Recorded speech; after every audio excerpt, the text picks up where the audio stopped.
out.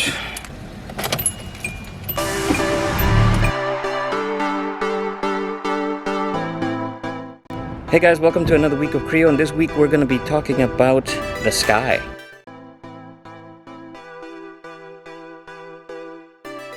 So ancient people had a different idea of the sky than we do. They thought the earth was made of three levels. There was the upper sky, which was the sky, the blue sky that we see above. There was the middle sky, which is where everybody lived. And there was the lower sky, which was like anything that was deep or dark or mysterious. So what the ancient people thought about the sky is not what we think of the sky. They assumed that the sky was a high place, a lofty place, a place that was unreachable and unattainable. Now most of us have already flown in an airplane, but think about it back almost a couple of thousand years ago where they had no idea that you could get that. We fly and it doesn't really make a difference to us what the sky is.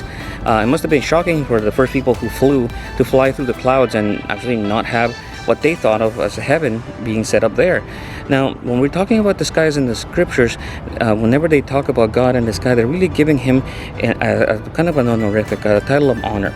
They're trying to assign that the highest place was reserved for him. One of the greatest misconceptions that we have as Christians is that we are taught that God lives in a far-off place, in a place filled with clouds and angels singing with little harps, and everybody wears a white robe.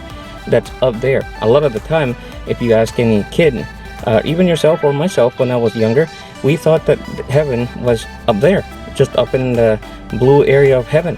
One thing that we're going to be learning this year in our new curriculum of presence is to realize where the presence of God is at all times. See, the beautiful thing that we're going to be learning this month about the garden is that God did not create a high, lofty place for himself way apart from humans, but he actually created a garden, a place where he wanted to dwell with humans at the same time.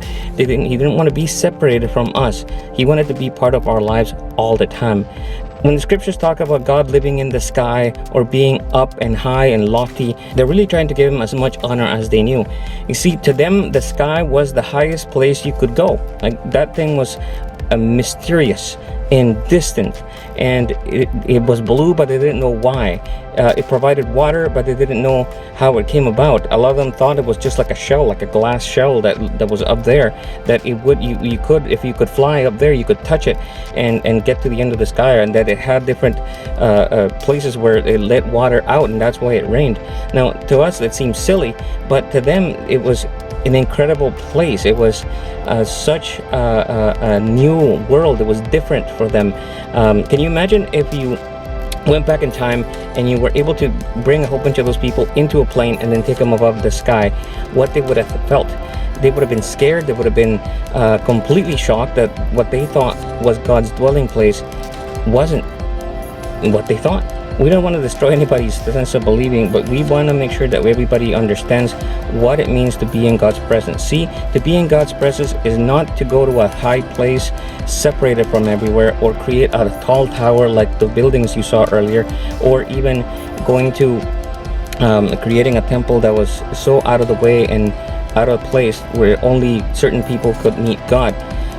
God wanted us to be with him at all times, and he wanted us to understand that his place is not in a lofty place up in the sky somewhere in a cloud, but he is with you.